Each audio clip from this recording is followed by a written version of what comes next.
COVID booster vaccine. And additionally, we are also recommending our patients who are pregnant to also receive the COVID booster vaccines. And for me, it's super important, not only as a healthcare provider, but because I'm also pregnant and want to make sure that my pregnancy is as safe as possible. Yes, you can achieve a college education right here in your own community. Harcum College's ACE program at the Deliverance Evangelistic Church offers associate degree programs that can help you land a good job and improve your quality of life. I like Harcum and Debbie because I can continue my education. The teachers are great. The atmosphere is great. It's all possible through iLead and Harcum. Call now or check out our Facebook page at Harcum College at Deliverance Evangelistic Church.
How old is he?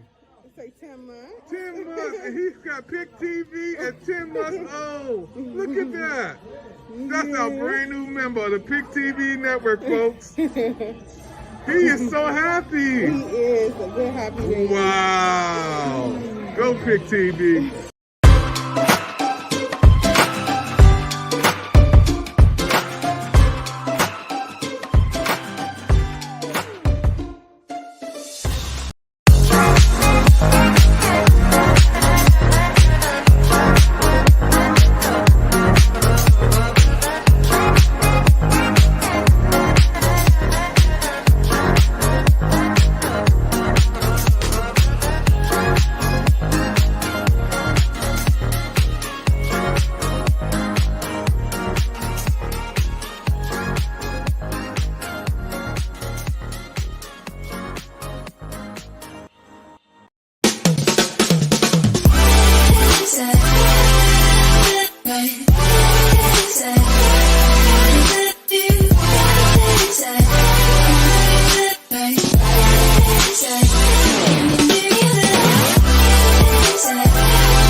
We've all been hurt at some point, even abandoned.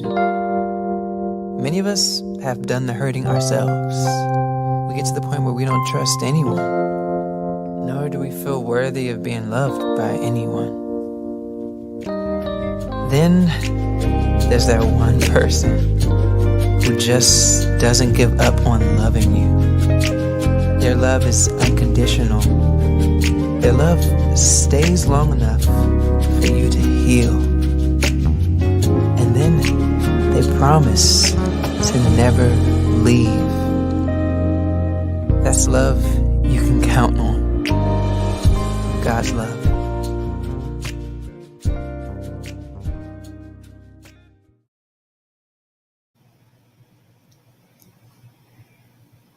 Can't hear you.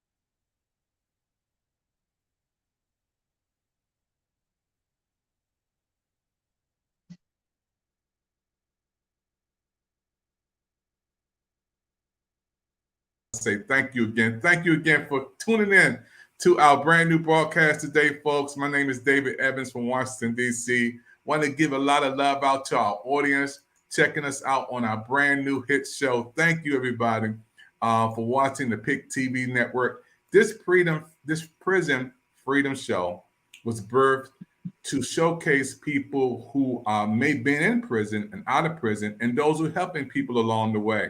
This is our episode number 2. And I want to thank you guys for checking us out, listening, and being a part of this show on tonight. I'm going to bring in my special guest host that's going to do this with me tonight. Brother O, you guys a lot of guests on tonight. I want you to come on up and introduce your guest that's on the screen with us tonight, my brother. All right, it's my pleasure. Of course, if you've been watching the PIC TV network, you've seen me. My name is Orion Metal. I'm a member of NAFI, which is the National Alliance for the Empowerment of Formerly Incarcerated.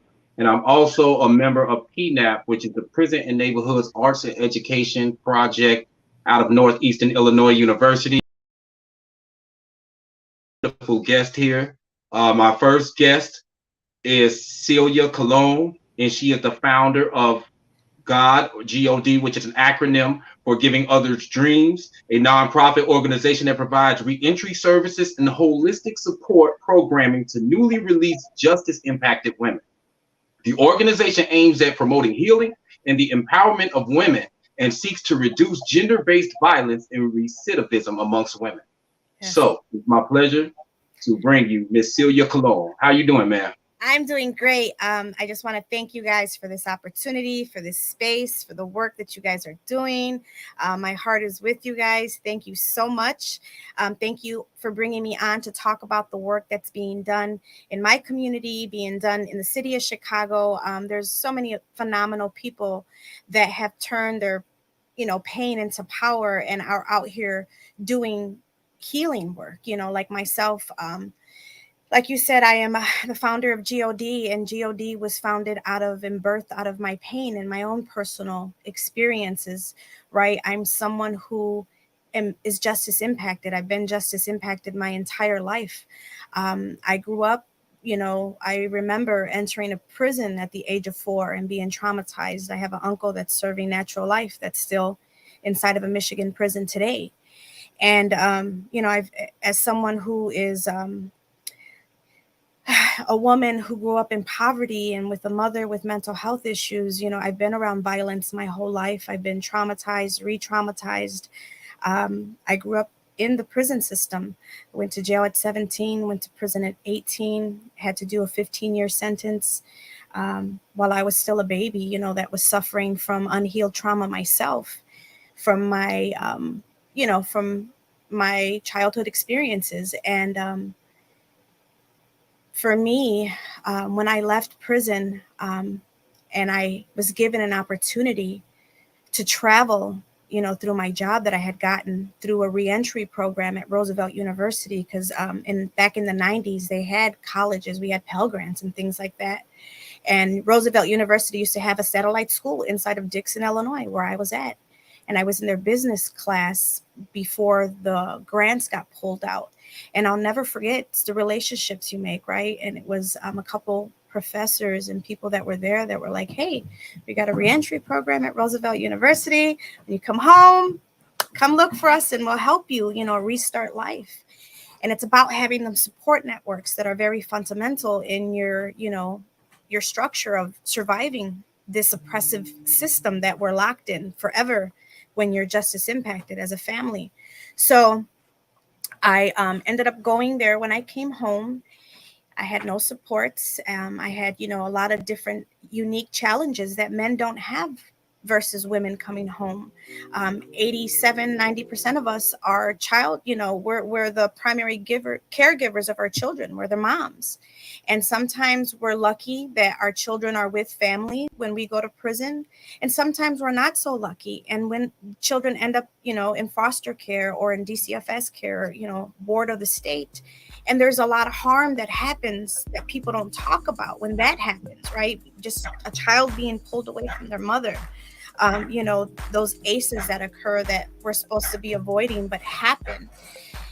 And because of that, all of those things and all of the unique barriers that women have that society is still not catering to, that society is still not supporting women like they should, it's because of that I came home and was able to travel internationally. I started working for a research center. And in the short time that I had worked there, I had came in as a cleaner.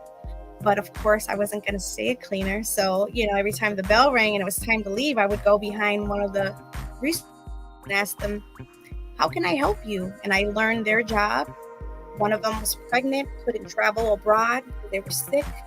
And that was my opportunity. And I was on parole, but because it was mandatory for my job, leaving the country, this is a girl from South Chicago, never left the hood. And now I'm going abroad, right? And I went to the Bahamas and I was on this ferry going to Naza, to Paradise Island, where I started thinking about all the women that I had left behind that had a story like me or even worse, that was still full of trauma, unhealed trauma, being traumatized, being harmed in prison. And I said, man, who goes back to help them? Who goes and teaches them the system to success? Who goes to support them? Because you see all these, life coaches and motivational speakers all around the world, healers, but none of them are inside the prisons where healing really needs to happen and where people are constantly being harmed. So that's where GOD was birthed. God gave me dreams and passions to experience the world in a whole different way. And because of those experiences and because I knew life could be different, I never stopped fighting for a different life. I created a life that I wanted for myself, for my family, one that I'm very proud of. And it's because of those experiences I decided that I would be the one to never leave my sisters behind. And I started going back behind the walls in 2001. GOD was always a ministry. It was July 8th, 2020, during the pandemic, that I turned it into a 501c3. Unfortunately, that same year, my little sister was shot and killed the day before her birthday. And it put everything on hold for me. But my work still continued. One thing that I'm always prideful that we do is provide basic needs for women when they come home.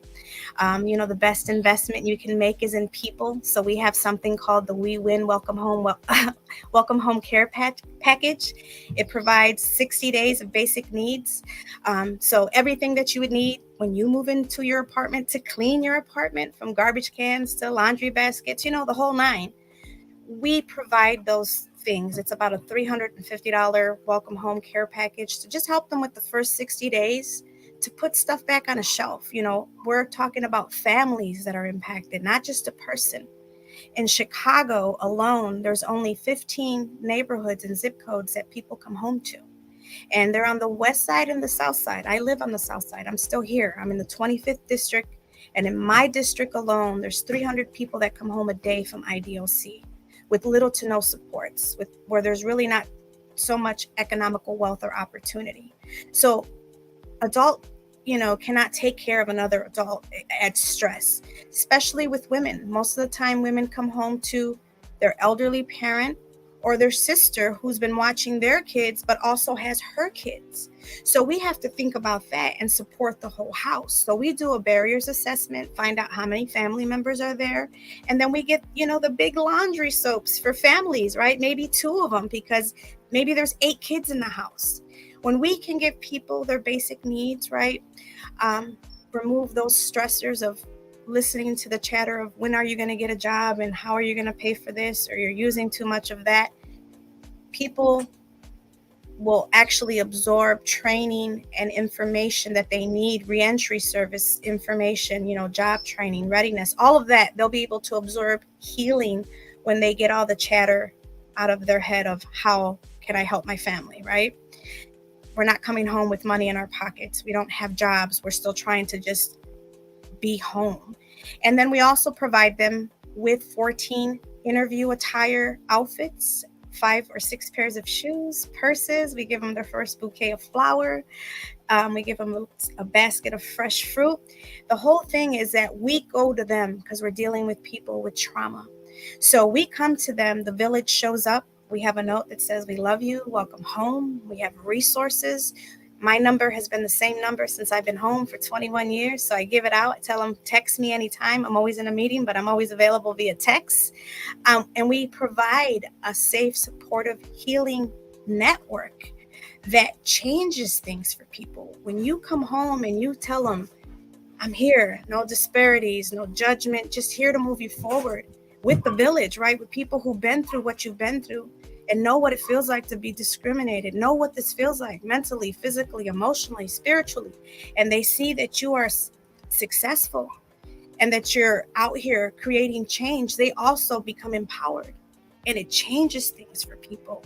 And that's the thing that kills me. It's like we spend $90 billion in the prison industry, harming people, collecting data for years what are we doing with the data? We know it don't work. Are they just storing it in a shelf, to become part of history books and keep harming people? And then they don't talk about the generational harm with children that is constantly happening, where our children are wearing our numbers and our scars and paying our debts to society with their innocent little lives. So I wanted to ask you a question. We know that typically the face of incarceration has been a male face. But we know that the numbers have increased over the years of women being incarcerated. Why do you think that a lot of the resources for women are not provided, and why women aren't put out there as much as when it comes to dealing with the carceral system? Why is this something that it doesn't happen often? I think there hasn't been enough attention like there should have been and should be. The Women's Justice Institute, who I am, one on their advisory, I'm one of their advisory board members for their Children's Best Interest Act that they have going on right now, where they created a bill and it was passed to help provide an impact statement for moms before they go to prison. And that's one thing I always have championed and always was wish that somebody spoke up for my child when I left her at one, right? About the harm, like where was the medical doctor or the psychologist that was going to talk about the long-term harm that was going to happen to my child by being pulled away from her. So, they just did a research study that showed that 77% of the women in IDOC in Illinois actually have crimes that could have been, where they could have been sentenced to probation or community sentencing, right? And that just blows my mind because we're constantly harming the next generation. And it's just kind of under the radar. It's always been a male kind of dominated space where all the resources and the language and the conversations have always been about the men. But we don't talk about men and women when we get pulled over. Like, men don't get asked, like, if you got arrested and pulled over, if you're a mom or where your kids are at. A mother and a woman will, because we're seen differently in the eyes of society, where we're supposed to wear this hat and never have flaws, and we're not supposed to be human.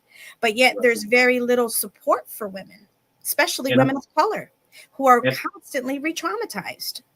And I'm glad that you mentioned that, because I like for you, lastly, before I hand it over to Dr. Evans, to emphasize the differences that women face pertaining to social barriers and social disabilities coming home from prison as opposed to what men face. So one of the biggest things for me that just tears my heart apart, no one talks about the DCFS system, this monster that's stealing children, right? So it becomes unbearable for women when we come home and our children are with the system, are with a foster care system, right? So women coming home, if your kids are with the state, you're going to have supervised visits that you have to attend. If you don't attend, you show like you're a mom that doesn't care, and doesn't want to be reunificated with their children. You have to take parenting classes. You have to take anger management classes. So now you're a woman who just came home. The jobs that are available usually are warehouse jobs. I'm a woman. I'm sorry. I don't want to carry 40, 50 pounds, 8 hours a day. So now I'm a woman. I have to tell my boss, who might just got a tax write-off for hiring me. He doesn't really care that he's helping me, right?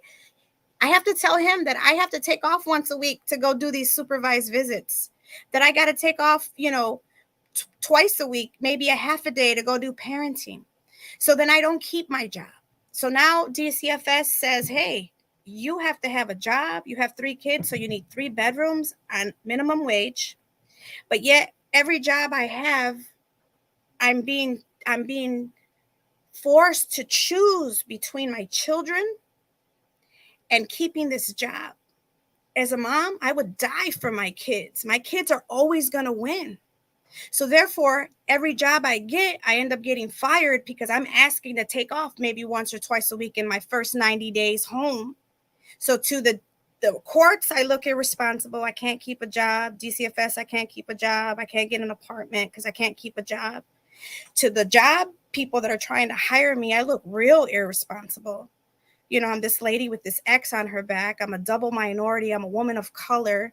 I'm constantly being re-traumatized because I'm asked about why I went to prison and why I did this. And you're not hiring that person. You're hiring the skills that I have today. Why are you asking me about something that happened 27 years ago that I can't really tell you anyway because I don't remember?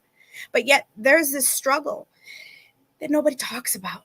I have a woman right now that I've been helping for 3 years. Her kids are in DCFS temporary custody. Why? She's about to lose them because she can't comply with everything. But again, it's a system that's set up the way it's set up to keep us locked, to keep us to fail, to keep the numbers coming in and creating new numbers by creating generational harm, by continuing to harm our children. Thank you, Ms. Cologne, for your testimony and for all your hard work that you've been putting in the community. I know that I had seen you find housing for a woman actually some months back, and when I talked to Dr. Evans and we were talking about how we needed a woman to come in because most of the time we end up finding men, and the issues that women have while they're incarcerated and coming home from being incarcerated are often overlooked. And so the first person that I thought about was you, and that's why I had reached out to you, because I had seen the work that you were doing. And I was with you last year when we were last July 3rd, actually, when we were at Cook County, and we were having our Independence Day for those who were returning citizens. So thank you for your work, and I commend you for all that you've been through, and even enduring that through your loss. Thank you. I appreciate it so much, and you were there last year. That's the first thing I harped on, the generational harm. We don't talk about that enough, There's one other thing that I wanted to talk about, the generational harm. So I have one of my captains, one of my, workers who works with me in this field, has a nephew that applied to be an FBI agent, passed the physical, passed the psychological, but when it came to background, because he was related to somebody who had a criminal background, he was not given the opportunity to join the force. Generational harm. When does it end? When can we be fully free? Thank you. Dr. Evans, is there anything you'd like to add? You're muted, sir. Yeah, I know. I'm excited. I'm just listening to you this interview, man. I'm just so happy, to see you guys talking, man, and to have you to spearhead and co-host this show with me and bring on these great folks, to talk about this brand new hit show, the Prison Freedom TV show. When I came up with this show, folks, I didn't know it was going to be this big, first of all. Brother O has come in and he has done a great job to help bring all of these presenters on. This is our second episode. We're going to take a commercial break and we're going to bring on some more folks that's going to really, really light up this screen. So don't you touch that dial. You're watching the PIC TV network all the way from Washington, D.C., beaming it across the world, folks. And we have special guests on from the Windy City, Chicago. All right, folks, we're going to come back with a commercial. Don't touch that dial. You're on the PIC TV network. Don't forget you can chat in right now on PIC TV Network Facebook, PIC TV Network YouTube. You can chat in on Twitter right now. We are on Twitch and on the PIC TV Network channel 1000 Live. So don't forget, folks, you're watching PIC TV Network, brand new hit show. We'll come back with some more information right after this. Hi, on the PIC TV Network. Want to thank everybody for watching the PIC TV Network. Click and play. www.thepictvnetwork.com. We're so happy for all of our viewers watching the PIC TV Network. And don't forget, we have a monthly TV virtual book fair where you can showcase your books, you showcase all of your products on the PIC TV Network. All you have to do is give us a call, yes, on 215-609-5255. We'll give you some information so you can be with us on our TV virtual book fair. Come on and sell your books on TV. Come on and show the world who you are on the PIC TV Network. Coming your way real soon. We're looking to see you on PIC TV Network. Don't watch TV. Just be. Hello, everyone. Did you hear the good news? What good news? The PIC TV network is now airing on Roku all over the world. Whoa, that's so cool.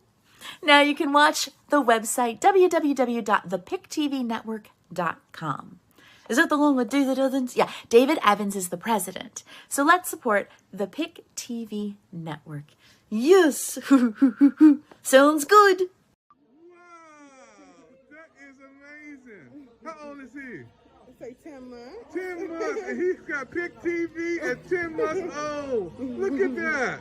That's our brand new member of the PIC TV network, folks. He is so happy. He is a good happy baby. Wow.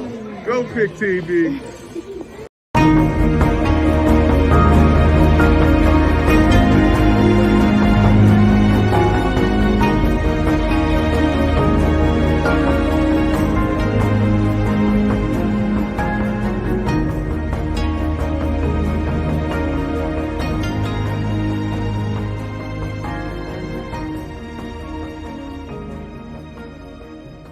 Timmy, man, I'm popping with good vibes because the PIC TV network is on Roku with free channels.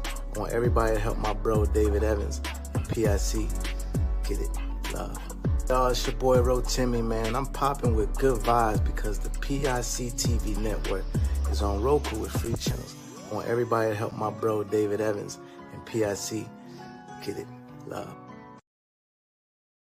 Hey, the PIC TV network is on the move, everybody. I told you that we were going to touch the world. Yes, the PIC TV network, your network, the People's Investment Channel is on right now all over the world. You don't want to miss the new shows and programs. The PIC TV network, your network, the People's Investment Channel. We're here and we're going to move towards the future way of watching TV.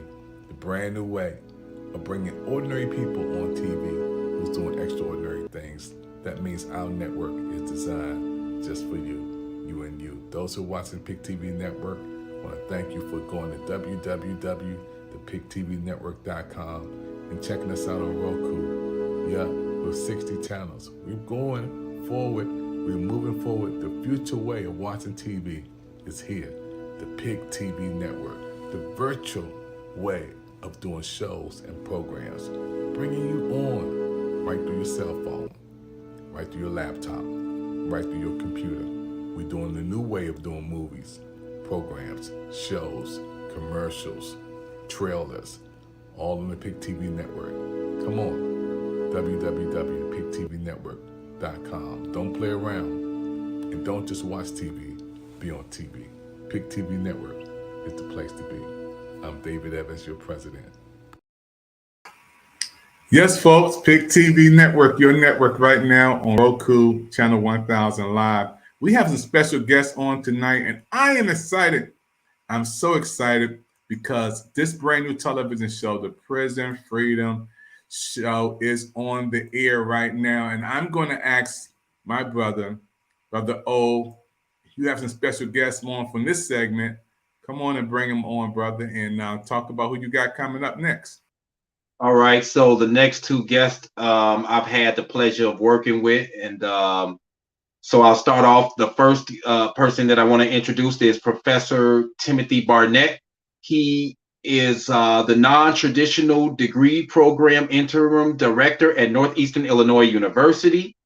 He is a professor of English for 24 years and is on the leadership team of PNAP, which is the Prison and Neighborhoods Arts and Education Project, an organization that has partnered with NDP to offer college programs such as the University Without Walls at Statefield Prison and to support formerly incarcerated students on campus. And also a member of PNAP is Brock, also known as the real Brock Kelly.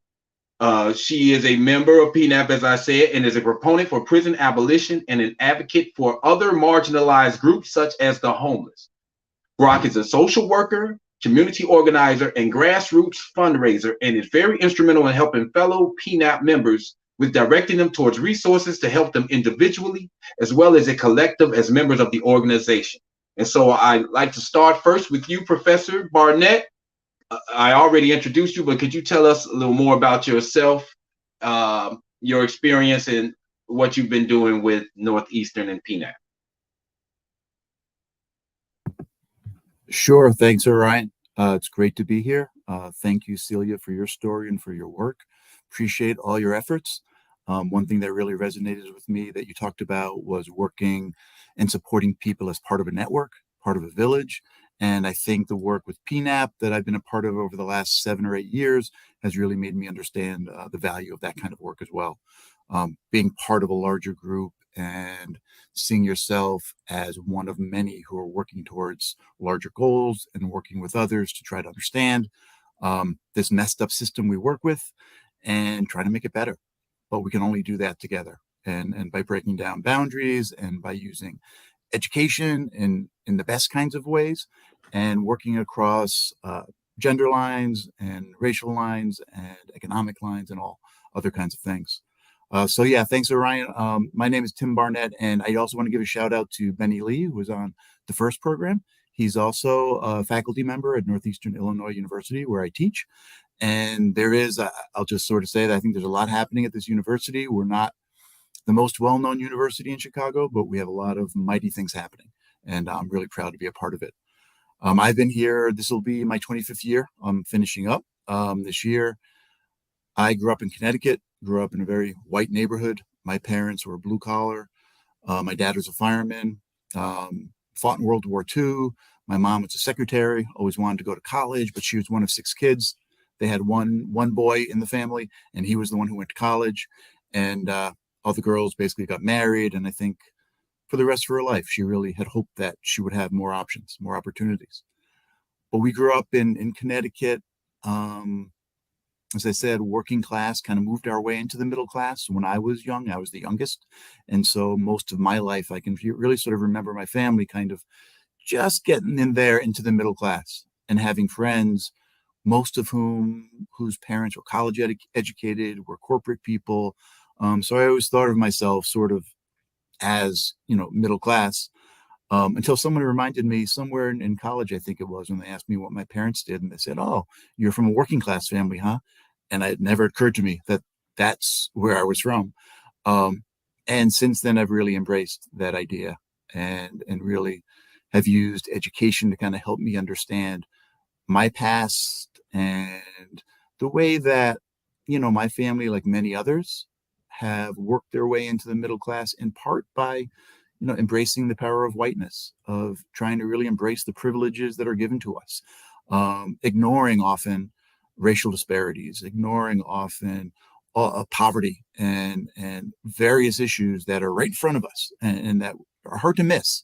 And yet it's part of, I think, the white middle class ethos to kind of push that off, act like it has nothing to do with us, and that we're not connected to that. And so part of, I think, what I've been doing as a faculty member at NEIU and then as a member of PNAP has been trying to sort of break down those things that I've been taught in terms of, my future is all about just me as an individual. I'm not connected to the rest of the world. And trying to really sort of rethink and relink back to the world that I am absolutely a part of and need to take responsibility for and need to work with in various ways. So I got involved with the Prison and Neighborhood Arts and Education Project about 7-8 years ago, first through my colleague Erica Miners. Erica is a pretty well-known prison abolitionist. She's known internationally as an activist, as an academic, as a scholar. She fights for women's rights. She fights against incarceration. She fights for queer rights, and across the spectrum, she is really sort of working hard in every avenue, in every place, for every person. She's been working, as I said, with prison work for 20, 25 years. We've known each other about 23 years, and she helped start the first accredited high school for people leaving prison at St. Leonard's High School, which became Sister Jean Hughes High School. Sister Jean passed away. She founded the high school with Erica probably 20 some years ago now. Sister Jean passed away about 5, 6, 7 years ago, and they named the school after her. I taught at that school for a while. When Erica and Sarah Ross started PNAP in 2011, there was really nothing happening in the prisons. Like nothing, as Celia mentioned, right? Grants left in 1994 under Bill Clinton and Joe Biden and people who said, no, we don't want to educate people in prison and we don't want to give any ground there. Since then, it's been tough. It's been tough on schools and academics and others who want to teach, and most just simply left the field. Erica and Sarah went in, started PNAP. They built a coalition of faculty from across the city of Chicago, from Northwestern University, from the University of Chicago, from the University of Illinois, Chicago, NEIU, Dominican, variety of places. Just kind of went in and said, we're here, we want to teach. And they dared the prison to keep them out. It was not easy. The prison does like to keep people out, doesn't want people to see what's happening inside. But the operation grew. I got involved a few years later. And I'll just end with this in terms of my role. I started teaching at Stateville in, I guess, 2014 or 15. And this was really her idea, was thinking about how do we work with NEIU's non-traditional degree programs at Stateville. And our non-traditional degree programs, as you know, Orion is a member, a part of our University Without Walls program. There are many great things about them, but one of the really exciting pieces is that these are programs that can offer people who have significant learning, maybe learning from books that they've read on their own, books that they've read as part of community groups or book groups, knowledge that they've gotten from community activism, knowledge that they've gotten from the work, any kind of deep learning we can offer credit for, even if it's learning that's outside of school. So University Without Walls, for example, we look to people who are artists, people who are musicians, people who are business people who are teachers and social workers who have been doing work for years and years and years and have all the knowledge you could imagine in that field, but don't have a degree and maybe don't have a single college credit. Our program, University Without Walls, can offer people credit for that deep experience that they have and offer them an expedited way or an efficient way to get to a degree based on that deep learning they have. And again, even if it's outside of school.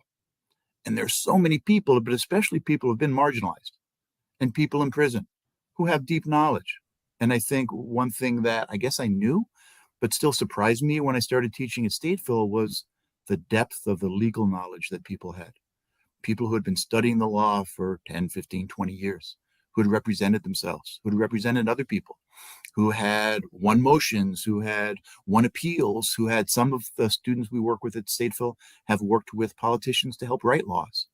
They're heavily involved in our community, despite the fact that people think of them as completely out there somewhere and separate. They're a part of our world and they're active and they're learning all the time. And so what we're able to do through PNAP classes, which we've been teaching since 2011, but which are not credited, we were able with University Without Walls to basically give a kind of credit for the classes, for the legal learning, for all of the knowledge that these students had been gaining in all kinds of ways. And we had our first cohort of students start in 2017. Our first 8 all graduated in 2019, 2020. We enrolled 5 more students right around COVID. That's been a little bit tricky, of course, like it is for everybody. But those students will graduate in December, and we're bringing in 10 new students from Stateville into University Without Walls this summer. And so that's our biggest cohort, and we hope to keep going. And I'll stop there for now. All right, thank you, Professor Barnett. So, Brock, I'd like to ask you, go into your history, your experience, and what brought you here to want to be a member of PNAP. Yeah. Hi, everyone. Grateful to be here. Celia and Tim, so much respect to both of you. Just very humbled to be in this space. Well, folks, this show is amazing. You know, it's a lot of people watching. Brother O, I want to bring you back up, man. It's amazing when you hear him talking. There we get. When you hear the presentation tonight, folks, you're watching the PIC TV network, Prison Freedom TV show. Tim, I'm just so excited, man, when I'm hearing you speak so intelligently and wanting to give back. Right behind us is the White House. I live not too far from there, and the Capitol Hill. Are we doing enough, Tim? Can we do more? We can absolutely do more. We're not doing nearly enough. One thing that we do have in this state that PNAP was partly responsible for getting running, but the Education Justice Project at the University of Illinois was really responsible. It's a state task force, which is looking at the state of higher ed and prison across the state. And we know that Stateville Prison, which is maximum security, it's close to Chicago. We have, in 2011, as I said, there was nothing happening. PNAP came in, DePaul University came in with some classes.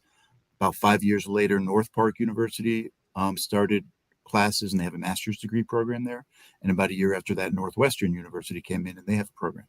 So Stateville, still not enough, but there's more there than anywhere else in the state. Most of our prisons have nothing. The state law requires GED, training, teaching, and testing. Even that, many people try to get into GED programs, and the wait list is so long. The technology doesn't work, if there's any technology at all, depending on the prison they're in. It still really is basically, despite the fact that's a law, it's really not available for most people. And college education at this point is by and large not available at all throughout the state of Illinois. So the state task force was started by people interested in changing that, including IDOC, and I give them credit, the Illinois Department of Corrections. And I'm speaking to them on Thursday, but we're trying to figure out, like, how do we build? And how do we build in places that are in farm towns, that are not close to Chicago, that are not close to multiple universities who may be interested in coming in? So there is much more. And I think the only other thing I'll add is that one thing that I've learned, and learned very well, I'd say, is that, we need to be led by people who have been systems impacted. We need to be led by people who are in the system right now and people who are outside, but who have experienced all of the tortures that our systems have to give, and who have the kinds of knowledge, the legal knowledge, the personal knowledge, the kind of analysis that someone like myself does not have. And we need to sort of really change the way we think and start, or I should say, stop looking to politicians, stop looking to academics, stop looking to, the traditional leaders, and look to the people who have been most affected to really help us find better ways. And so I think when we really decide to do more, we're going to go more and more down that path. That's happening in some places, not nearly enough, but we need more of it.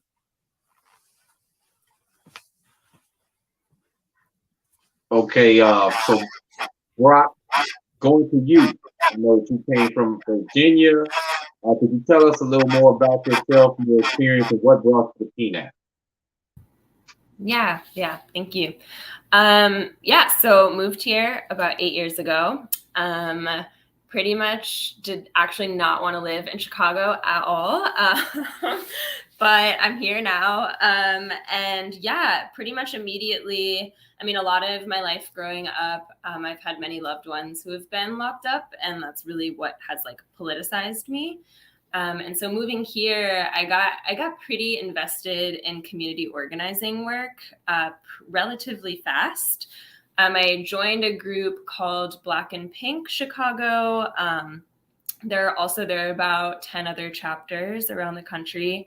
And so, yeah, what Celia was talking about really resonated with me too, just in terms of doing reentry work for folks. And these were specifically like queer and trans people who are getting out of prison, who do not have their immediate needs met, right? So it's like, yes, we want folks involved in organizing work, but also like they need housing and they need their basic needs met, right? And queer and trans people often have the most obstacles getting out of prison.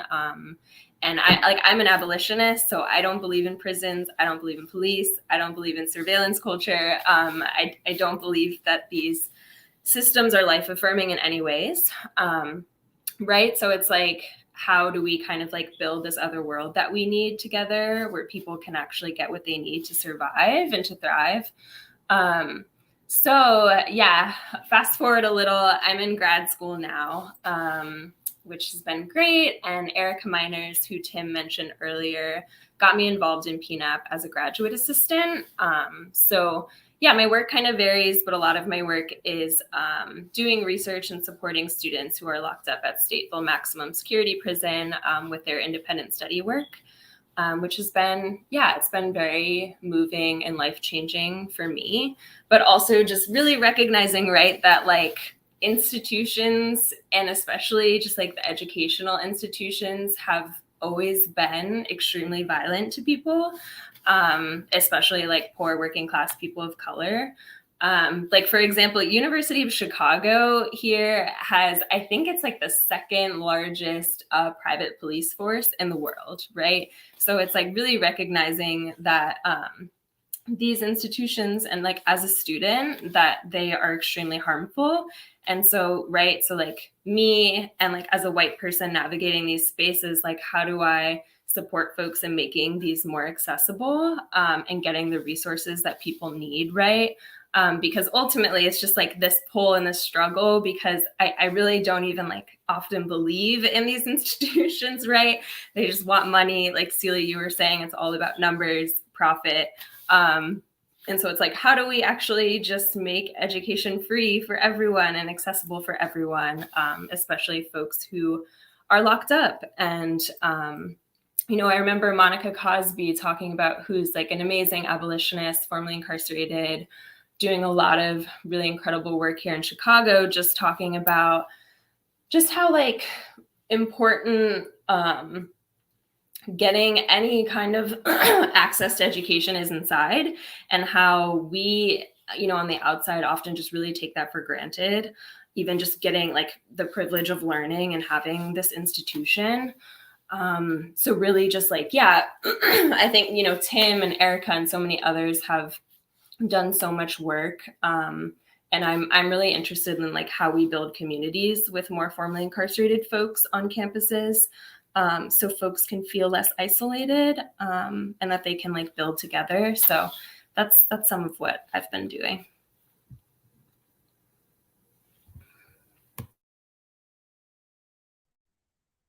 You're muted, David.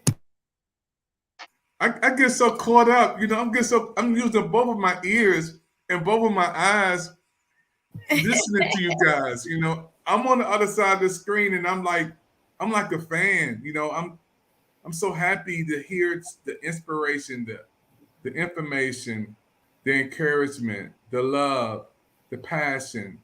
You know, when I created this show, the Prison Freedom Show, folks, I didn't know it was going to be this big, this fast. I didn't know it was going to grow this way. And I want to thank Brother O for bringing so many special guests on, man, to our television network. You know, we have 60 channels on the PIC TV network, and this is a show that's so wonderful because, people can be in prison and still have freedom, and they can come out and have more freedom, and they can have a story. And then we have people who are helping folks like you guys. This is it means so much to me because this is the whole purpose of our show, to let everybody know there is a lifeline of love and encouragement. Um, Anybody want to give any love out to any other speakers tonight? I know all you guys got to say something about each other. Come on. I would like to thank you personally, Brother O, Tim, Brock, everybody out there that's watching, that's doing their own thing to create change. People always talk about the violence. I always say prevention is the key to saving humanity. People that are loved, that are supported, that are given opportunities, they're not out here hurting other people. And the biggest investment we can make is in people. If we were to grab those $90 billion and put it in people, the world would change. And I just want to thank you, all of you, from the bottom of my heart. You are creating change, even if it's just one person at a time. It's like throwing a rock in the river. It does create a ripple effect. So thank you. You guys are awesome. God bless. I really don't have anybody to shout out, but just briefly, Tim and Brock, could you talk about how being a member of PNAP, how it's impacted you? Because I know, Brock, you talked about it being a life-changing experience. So could both of you briefly just talk about how it's affected you, it's impacted your life? Brock, why don't you go? I'll go after you. Yeah, is there an echo? Briefly, I'll just say, being able to have any kind of relationship with anyone who's locked up is just extremely important. Being able to do any kind of inside outside organizing work is, it's life-changing for me, but also it's so critical for folks who are inside. Even just getting a letter from someone, can make someone's entire week. So for me, at least, just really being able to connect with folks also who have gotten out of prison and start building that community, right? Some of these folks I've become really close to, and I consider my community here. And yeah, it's been very humbling and just really incredible to, like Celia was saying, to just really be able to build those relationships together.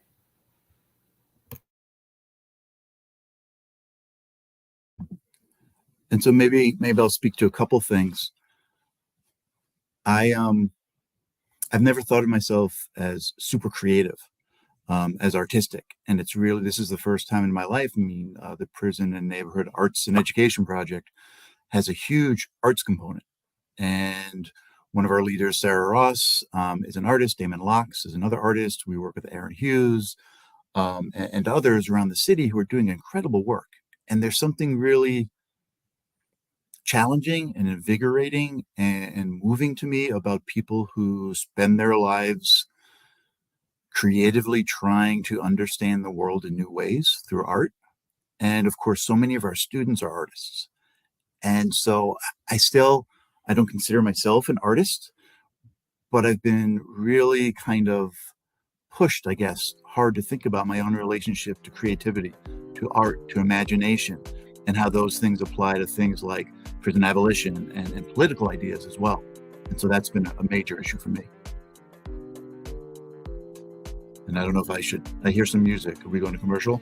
No, you good. Okay. I just wanted to let everybody know, man, they can tap their feet and dance while you're talking, man, because it sounds so good. You guys, I want to say to all of you guys, we're a television network based out of Washington, D.C. Do you think we need more programs like this? I just felt like we need to do a prison freedom channel. There's so much out here today, and our shows have educational programs, inspirational programs, entertainment, of course. But what do you guys think about being on PIC TV network? This is a network I created, and I'm creating channels, and this is one of the channels that I created. Rock, what do you think about PIC TV network? What do you like about this? I like that this is just a conversation. It's really refreshing. And yes, we need more programs like this. And we need to be able to pay more formerly incarcerated people, actually have opportunities where folks can get paid to do this work, because I know that's something that PNAP is working on and a lot of organizations, but really having those opportunities where folks can live and do what they love to do feels important. Tim, what do you love about Pick TV Network? This is your first time on, man. You met some folks. You gave them presentation all over the country, man. What do you like about our network?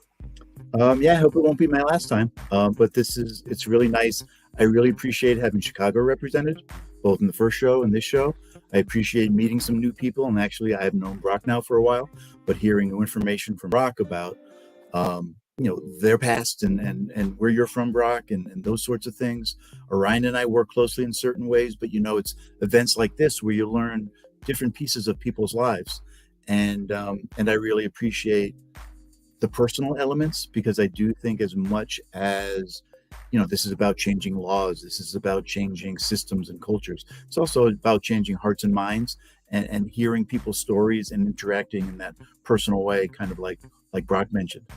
The only other thing I'll add too is that, do we need more programs? I think I mentioned before that yes, of course, but I also want to think about Angela Davis's organization, Critical Resistance, and the idea of prison abolition, that as much as we want to figure out ways to support people who are incarcerated, we also don't want to make better prisons. We also, as we want to figure out ways of supporting people who are in prison, want to figure out other alternatives to prison. The idea of PNAP is that we shouldn't exist in 20 years the way we are, because there should not be prisons the way there are now, where people are basically thrown away and put into dark cells with no light, no books, no communication. And so, it's an interesting balance to try to think about, how do you both think about being really supportive, expanding programming because we need it, but also keeping that larger goal in mind of, how do we dismantle this system that has been, as Celia eloquently said, just really so harmful to so many and does really no good for anyone.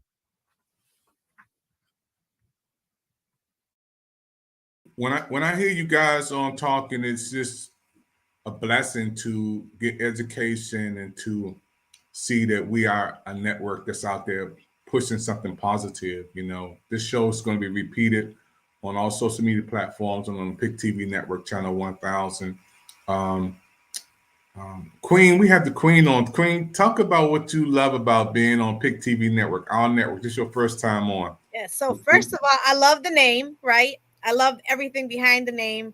That alone gives us a lot of power, because you're giving it back to the people, and it's the people that create change. It's the people that have the power, and sometimes we forget how powerful we really are. For me, it's it's an honor to be able to share and really talk about not just my life experience. I always say that when I'm speaking somewhere, because I'm on the front lines and I'm listening to trauma every day and I'm impacted by trauma every day, that when I'm speaking, I'm not speaking just for me. I'm speaking for thousands that look just like me, that don't have this opportunity to share the horrific things that are happening behind closed doors, that America should be shamed about and shameful, about what they have done to people like me and you for generations. Mass incarceration is just another form of slavery, and we know that. We understand that. We see the education, we see the map, we see the trail, we have all the data. I just don't know what they're doing with it. It's like, just keep spending money on collecting data of hurting people. And for me, being able to talk about these things and given a space to open up somebody else's heart and mind and compassion about what's really happening, I think is very, very powerful, because we're able to, I always say that the tongue paints what the eyes can't see. And I think that when we're able to share that, and when we're able to be uncomfortable and be vulnerable and share our pain, is when change happens. So I'm just grateful and thankful. We're happy for all of you guys being on the Pick TV Network. Your first time, it will not be your last time. Brother O, you did it again, man. we talked today. You're my right-hand man for this television show. We've been talking a couple of weeks about bringing people on and making sure that the people that you bring on are educated, they're well informed, they have some history behind the subject matter. A plus, bro. A plus, man. A plus to you and everybody you have coming on the Prison Freedom Channel. And what I love about your story, you've been there, done that, and you coming out doing positive things, and you giving back. Giving back, bro. It feels so good, man. My wife said I'm the president, so I can't say bro. I can't say cool. You know, she said I'm the president of the television network. So Tim, I gotta kind of think about my language, man. But I feel so comfortable with you guys, man. And I think to be in a position where you can feel free and comfortable and talking to people. I think we relate to people sitting at home, relaxing, and some folks are just looking at us on their cell phone, you know, chilling out, and you're reaching everybody. Brother O, why was it so important for you to bring every presenter on tonight? Well, because I've met them and I've known them, and I've seen the work, the sincerity that they have when it comes to the work that they're doing. And so that was why it was very important for me. You know, when you gave me the opportunity to put the people up that I wanted to put up to help build up this show, there was a list of people, and there were certain people that were at the top, and these are the people that are at the top, right? That were at the top when we began talking, and I could see it. I can envision the people that I wanted to come on, and so it was a no-brainer for me. And I'm glad that they were able to come on to tell their story, talk about what they're doing, because it's important for people to know about giving others dreams, what that organization is doing. It's very important for people to know about PNAP. Without PNAP, there's a good chance that you and I wouldn't have even crossed paths because of the support that they've given me. The encouragement, which allows me to continue on and to fight to try to help empower other people who are incarcerated and formerly incarcerated, and other marginalized people in general. When I began my organization that I started, Sahu Creative, the intention was to help people who are incarcerated, other incarcerated artists, be able to provide them with an outlet to be able to speak their truth. But then I met other people who had not been incarcerated, but who also faced obstacles. And so some of the people who are actually part of Sahu Creative have never been incarcerated, but they faced obstacles coming from places where they don't have the resources to be able to express their truths. And so I'm just happy to be able to be a part of this, and hopefully we'll be able to grow from here on. Yeah, we on the move, man. On Pick TV Network again, a brand new show, folks. You guys are watching this hit show on TV Network, the Prison Freedom Show. You want to be on this show, you can get in touch with us. And Brother O, I'm just putting him in closer to that cockpit, and he's my co-pilot, but he's going to be flying solo after a while. I'm going to put him up there, and he's going to be doing all of the programs by himself. I'm just getting him comfortable. He's doing a super good job. Now, folks, we're going to have everybody to understand that your support helps us so much because, again, those who are watching these programs, it costs for us to do what we do, and all these platforms cost. And we don't charge, but we need some help. So if you want to take a moment and scan the QR code, get your phone, put your phone right on that picture mode, and just scan that QR code, boom. And then it will show you how you can give, how you can support with Cash App, PayPal, Zelle, whatever you want to do. Hey, thank you. This guy's trying it. Oh, wow, this is great. You scan the QR code. And any amount you want to give, it helps so much. Some people say $10 is, no, that's not, yes, it is. $10 is a whole lot. Anything you want to give, 20, 30, 40, whatever you want to give, it helps the programs to stay alive. So all you got to do is scan that QR code. Once you scan that QR code right over there, boom, up there, It'll show you how you can give. It'll show you how you can support our programs and shows here on the Big Network, and you can come on. So I'm excited about that. I'm excited about everybody watching our shows. Folks, we are going to have an after celebration, after talk studio session right after this program. It's going to be part 2, episode 3. We have these speakers come back, and Brother O will come back with me. We're going to talk about how good this was, and some of our guests may come back again, and you can chat in. It's your time to join us. We want all of you to chat in from the PIC TV Network YouTube, PIC TV Network Facebook, PIC TV Network audience. And when we say Twitter, I mean everybody around the world. You can tweet in right now on the PIC TV Network live as we go into this special after talk session. YouTube, we got the YouTube live on right now, Facebook live, and PIC TV Network channel 1000. I want to thank you for your time. Everybody on the stage, come on and give them a virtual wave, everybody, until we see you next time on the PIC TV Networks. Shalom, everybody. We'll see you on PIC TV Network. And don't forget, right after this, we're going to get ready for our PIC TV Network after show. Count on me. Don't be worried. Cast all your troubles away. Wherever you're going, just know that I'll be there. Count on me. Put on your smile. No need to frown, 'cause I'm here.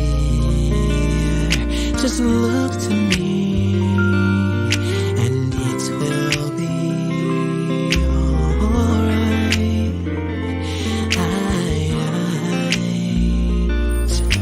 Just take a breath and look around, 'cause I have never ever let you down. My love for you will never fail. I'll be here forever. Count on me, put on your smile. No need to frown, 'cause I'm here. Just look to me, and it will be alright. Alright. Just take a breath. And look around. I have never ever let you down. My love for you will never fail. I'll be here forever.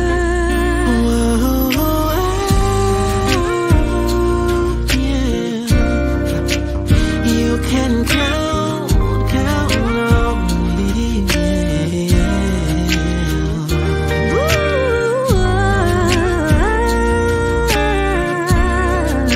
But you can count on me.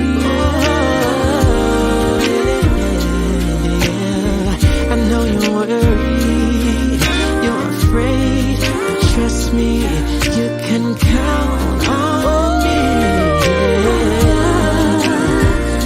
Said I'll always be there, I'll never leave you.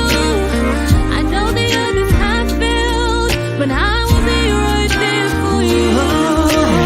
Just take a breath and look around. I'll never let you down. Never let you down. And I never will.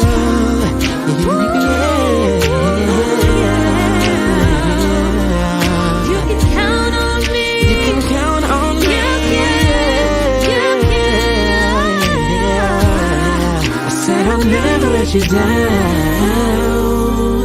People come and they go, I'll never but leave. I'll be. You can count on me.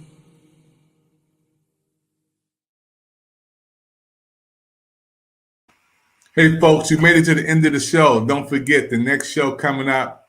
Don't touch that dial. Pick TV Network is on the move, and we're on the move with you. Now, if you want to be on Pick TV Network, all you have to do is take a moment and get in touch with our #1 business advisor and manager who's going to get you on Pick TV Network. All you have to do is take a moment and call 215-609-5255, and you can be on the Pick TV Network.